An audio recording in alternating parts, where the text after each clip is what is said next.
नमस्कार मित्रों, मैं डॉक्टर कृति साहित्य कृति के YouTube चैनल पर आपका स्वागत करती हूँ। पिछली वीडियो में हमने गोविंद पांडे जी की वस्तुनिष्ठ हिंदी पुस्तक से समस्त नाटकों के बारे में प्रथम, द्वितीय, तृतीय, चतुर्थ एवं पंचम उत्थान को पढ़कर पूरा नाटक साहित्य समाप्त कर लिया है। आज की इस वीडियो में हम पढ़ेंगे एकांकी नाटकों के बारे में। तो यदि आपने मेरा पिछला वीडियो अब तक नहीं देखा है तो वीडियो के डिस्क्रिप्शन बॉक्स में जाइए, वहाँ मैंने उसका लिंक दे दिया है और उससे वहाँ से जाकर पढ़ लीजिए। क्योंकि यदि आप हिंदी साहित्य से परीक्षा की तैयारी कर रहे हैं तो इस दृष्टि से वो सभी वीडियो आपके लिए बहुत महत्वपूर्ण है, तो उसे अच्छे से पढ़िएगा। और यदि चैनल पर नए आए हैं तो इसे ज़रूर सब्सक्राइब कर लीजिएगा, ताकि इस प्रकार के वीडियोस जब भी मैं अपलोड करूं तो उसका नोटिफिकेशन आपको मिलता रहे और आपकी तैयारी हिंदी विषय से चलती रहे अच्छे से। तो चलिए बिना देर करते हुए शुरू करते हैं आज की वीडियो को एकांकी नाटकों के बारे में। जयशंकर प्रसाद कृत एक घूंट सन 1930 ईस्वी को आधुनिक ढंग का प्रथम एकांकी स्वीकार किया गया है। तो जब बात की जाए एकांकी नाटकों को तो ध्यान दीजिएगा, जयशंकर प्रसाद सबसे महत्वपूर्ण रचनाकार है और आधुनिक ढंग का प्रथम एकांकी नाटक इन्हीं का है। एक घूंट सन 1930 ईस्वी की रचना है जयशंकर प्रसाद की। तो इसे बहुत अच्छे से ध्यान दीजिएगा क्योंकि बहुत महत्वपूर्ण है, नेट की परीक्षा में कई बार पूछी गई है। एक घूंट एकांकी नाटक है जयशंकर प्रसाद की। हिंदी के प्रथम एकांकीकार के संबंध में विद्वानों में कुछ मतभेद भी है, जो हम देख लेंगे। डॉक्टर सत्येंद्र के अनुसार हिंदी का प्रथम एकांकीकार भारतेंदु हरिश्चंद्र है। रामनाथ सुमन के अनुसार हिंदी के प्रथम एकांकीकार रामकुमार वर्मा है। वहीं डॉक्टर नगेंद्र सोमनाथ गुप्त एवं अज्ञे के अनुसार जयशंकर प्रसाद हिंदी के प्रथम एकांकीकार माने जाते हैं। तो इस प्रकार इन सभी विद्वानों के मत को आपने देखा। इसमें सत्येंद्र, रामनाथ सुमन, डॉक्टर नगेंद्र, अज्ञे, इन सभी का मत बहुत महत्वपूर्ण है, तो आप ध्यान से देखिएगा। डॉक्टर रामकुमार वर्मा ने हिंदी में सर्वप्रथम पश्चिमी नाट्य विधान को ध्यान में रखकर बादल की मृत्यु सन 1930 ईस्वी एकांकी की रचना की है। तो ये बहुत महत्वपूर्ण है डॉक्टर रामकुमार वर्मा का, क्योंकि इन्होंने हिंदी में सर्वप्रथम पश्चिमी नाट्य विधान को ध्यान में रखा और बादल की मृत्यु की रचना की। एकांकी है ये बादल की मृत्यु रामकुमार वर्मा की, सन 1930 ईस्वी की रचना है। तो ये बहुत महत्वपूर्ण है, कई बार नेट की परीक्षाओं में भी पूछी गई है, तो परीक्षा की दृष्टि से बहुत महत्वपूर्ण है, इसे ध्यान दीजिएगा। आगे हम हिंदी के कुछ प्रमुख एकांकीकारों को देख लेंगे। जो कि इस प्रकार है। डॉक्टर रामकुमार वर्मा, इनकी एकांकी है पृथ्वीराज की आंखें, रेशमी टाई, चारों मित्रा 1943, विभूति, सप्त किरण, रूप रंग, कौमुदी महोत्सव, ध्रुव तारिका, ऋतुराज, रजत रश्मि, दीपदान, कामकंदला, बापू, इंद्रधनुष तथा रिमझिम।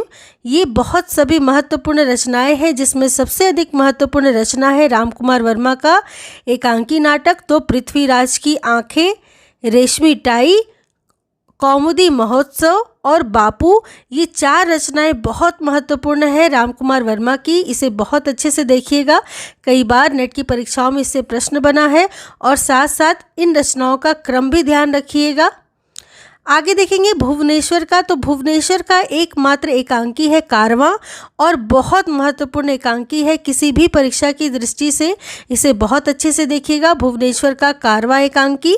आगे हम उपेंद्र नाथ अश्क को देख लेंगे और ये बहुत महत्वपूर्ण रचनाकार है, एकांकी नाटककार है। आप ध्यान दीजिएगा कि हिंदी साहित्य में एकांकी नाटककार कौन कौन से हैं, तो इनसे भी प्रश्न पूछा जाता है। तो हम देख लेंगे उपेंद्र नाथ अश्क के कुछ सामाजिक व्यंग्यात्मक एकांकी नाटकों को, जिसमें लक्ष्मी का स्वागत, पापी, मोहब्बत, जोंक, स्वर्ग की झलक, अधिकार का रक्षक तथा आपस का समझौता है। जिसमें सामाजिक व्यंग्यात्मक एकांकियों में लक्ष्मी का स्वागत, जोंक, स्वर्ग की झलक, ये बहुत महत्वपूर्ण रचना है उपेंद्र नाथ अश्क की, इसे बहुत अच्छे से देखिएगा। आगे प्रतीकात्मक एकांकियों को देखेंगे उपेंद्र नाथ अश्क की, जिसमें है चरवाहे, देवताओं की छाया में, खिड़की, देवताओं की छाया में बहुत महत्वपूर्ण प्रतीकात्मक एकांकी है उपेंद्र नाथ अश्क की। आप ध्यान दीजिएगा कि कौन कौन सामाजिक व्यंग्यात्मक एकांकी है और कौन कौन प्रतीकात्मक एकांकी, क्योंकि इससे भी कभी कभी प्रश्न पूछा जाता है। तो देवताओं की छाया में तथा अंधी गली बहुत महत्वपूर्ण प्रतीकात्मक एकांकी है उपेंद्र नाथ अश्क की। आगे देखेंगे हम प्रहसन को। प्रहसन में पर्दा उठाओ, पर्दा गिराओ, कैसा सांप कैसी आया, इनकी प्रहसन संबंधी एकांकी नाटक है, जिसमें पर्दा उठाओ पर्दा गिराओ उपेंद्र नाथ अश्क की बहुत महत्वपूर्ण एकांकी रचना है और प्रहसन है ये सब, तो बहुत अच्छे से ध्यान दीजिएगा। आगे हम देखेंगे उदय शंकर भट्ट को, जो कि बहुत महत्वपूर्ण एकांकीकार है। इनका एक ही कब्र में 10,000, दुर्गा, नेता, 1935, वर निर्वाचन, सेठ लाभचंद, स्त्री का हृदय, बड़े आदमी की मृत्यु, नए मेहमान, धूम शिखा, पर्दे के पीछे, मुंशी अनेखे लाल और विष की पुड़िया महत्वपूर्ण एकांकी है, जिसमें से एक ही कब्र में, बड़े आदमी की मृत्यु, पर्दे के पीछे, ये बहुत महत्वपूर्ण एकांकी रचना है उदय शंकर भट्ट जी की, तो इसे बहुत अच्छे से देखिएगा। आगे हम देखेंगे सेठ गोविंद दास के कुछ महत्वपूर्ण एकांकी नाटकों को, जिसमें स्पर्धा, मानव मन, मैत्री, वह मरा क्यों, हंगर स्ट्राइक, बुद्ध की एक शिष्या, सप्तरश्मि, एकादशी, पंचभूत तथा चतुष्पथ महत्वपूर्ण है। तो सेठ गोविंद दास की ये सभी एकांकी नाटक है, रचनाएं हैं उनकी। आगे हम जगदीश चंद्र माथुर की कुछ महत्वपूर्ण एकांकी नाटकों को देखेंगे, जिसमें मेरी बांसुरी 1936 ईस्वी, भोर का तारा, कलिंग विजय, रीढ़ की हड्डी, मकड़ी का जाला, खंडहर, खिड़की राह, घोंसले, कबूतर खाना, भाषण, ओ मेरे सपने, शारदीय और बंदी महत्वपूर्ण रचनाएं हैं जगदीश चंद्र माथुर की। आप ध्यान दीजिएगा, इन रचनाओं का क्रम भी परीक्षाओं में पूछा जाता है, तो बहुत अच्छे से इसे देखिएगा। और साथ साथ इनके जो महत्वपूर्ण एकांकी नाटक है वो है भोर का तारा, रीढ़ की हड्डी, मकड़ी का जाला, कभी कभी परीक्षाओं में देखा गया है, तो एक बार इसे देख लीजिएगा अच्छे से। खंडहर, कबूतर खाना, ओ मेरे सपने और शारदिया बहुत महत्वपूर्ण एकांकी रचनाएं हैं जगदीश चंद्र माथुर की, तो इसे बहुत अच्छे से देखिएगा। नेट की परीक्षाओं में कई बार इससे प्रश्न पूछा गया है। अगले एकांकी नाटककार हैं गणेश प्रसाद द्विवेदी। इनका सोहाग बिंदी, वह फिर आई थी, पर्दे का अपर पार्श्व, दूसरा उपाय ही क्या है तथा रिहर्सल कुछ महत्वपूर्ण एकांकी नाटक है, जिसमें सोहाग बिंदी कई बार नेट की परीक्षाओं में पूछी गई है और गणेश प्रसाद द्विवेदी की रचना है, बहुत महत्वपूर्ण है किसी भी परीक्षा की दृष्टि से, तो आप ध्यान दीजिएगा। सोहाग बिंदी गणेश प्रसाद द्विवेदी की एकांकी रचना है।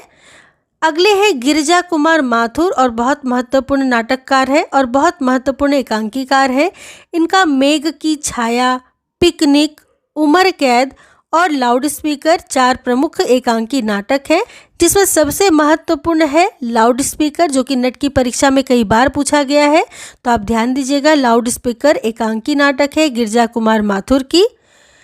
अगले हैं भगवती चरण वर्मा। इनका सबसे बड़ा आदमी, मैं और केवल मैं, 2 कलाकार, ये महत्वपूर्ण रचना है। देखिए, सबसे बड़ा आदमी तथा मैं और केवल मैं कभी कभी परीक्षाओं में देखा गया है, और वही 2 कलाकार तो बहुत महत्वपूर्ण रचना है, कई बार परीक्षाओं में पूछा जा चुका है। भगवती चरण वर्मा की ये सभी रचनाएं हैं, तो ध्यान दीजिएगा। अगले हैं चंद्रगुप्त विद्यालंकार। इनकी एकांकी जो रचना है वो है मनुष्य की कीमत, हिंदुस्तान जाकर कहना, तांगे वाला, भेड़िए और नवप्रभात। तो इसमें तांगे वाला जो है बहुत महत्वपूर्ण रचना है चंद्रगुप्त विद्यालंकार की, तो इसे बहुत अच्छे से देखिएगा, परीक्षाओं की दृष्टि से बहुत महत्वपूर्ण है तांगे वाला चंद्रगुप्त विद्यालंकार। अगले हैं डॉक्टर सत्येंद्र। इनका एकांकी नाटक है कुणाल, स्वतंत्रता का अर्थ, प्रायश्चित और बलिदान। अगले नाटककार हैं विष्णु प्रभाकर। इनका एकांकी नाटक है प्रकाश और परछाई, क्या वह दोषी था, 10 बजे रात, ऊंचा पर्वत गहरा सागर, ये रेखाएं ये दायरे और इंसान, ये सभी एकांकी नाटक है विष्णु प्रभाकर की। आगे चतुरसेन शास्त्री बहुत महत्वपूर्ण एकांकी नाटककार है। इनकी एकांकी रचनाएं हैं पन्ना धाय, हाड़ा रानी, रूठी रानी और राखी, जिसमें से रूठी रानी बहुत महत्वपूर्ण रचना है चतुरसेन शास्त्री की, कई बार परीक्षाओं में पूछी गई है तो ध्यान दीजिएगा। रूठी रानी एकांकी है चतुरसेन शास्त्री जी की। अगले हैं लक्ष्मी नारायण लाल, बहुत महत्वपूर्ण एकांकी नाटककार है। इनका नाटक बहुरंगी, पर्वत के पीछे, ताजमहल के पीछे और दूसरा दरवाजा, ये सभी एकांकी रचनाएं हैं, जिसमें से नाटक बहुरंगी और दूसरा दरवाजा बहुत महत्वपूर्ण रचनाएं हैं लक्ष्मी नारायण लाल की। नाटक बहुरंगी तो न जाने कितनी बार परीक्षाओं में पूछी जाती है, तो ध्यान दीजिएगा एकांकी नाटक है नाटक बहुरंगी लक्ष्मी नारायण लाल की। अगले हैं धर्मवीर भारती, इनका नदी प्यासी थी, बहुत महत्वपूर्ण रचना है। धर्मवीर भारती की एकांकी रचना है, एकांकी नाटक है इनका, नदी प्यासी थी, ध्यान दीजिएगा। परीक्षा की दृष्टि से ये सभी बहुत महत्वपूर्ण है। अगले हैं जैनेन्द्र कुमार, इनका टकराहट महत्वपूर्ण एकांकी है। वहीं सुदर्शन, इनका राजपूत की हार बहुत महत्वपूर्ण एकांकी नाटक रचना है सुदर्शन का। तो इस प्रकार आपने देखा कुछ महत्वपूर्ण एकांकी एवं एकांकीकारों को, और यही हमारा पूरा एकांकी समाप्त हो जाता है। अगली वीडियो में हम हिंदी उपन्यास का विकास से पढ़ना प्रारंभ करेंगे। तब तक के लिए चैनल के साथ बने रहिए। सब्सक्राइब नहीं किया है तो इसे सबसे पहले सब्सक्राइब कीजिए, लाइक और शेयर कीजिए, ज़्यादा से ज़्यादा लोगों तक इसे पहुंचाइए ताकि इसका लाभ सभी को मिल सके। तो मिलती हूँ अगली वीडियो में हिंदी उपन्यास का विकास के साथ। तब तक के लिए आप सबका बहुत बहुत धन्यवाद।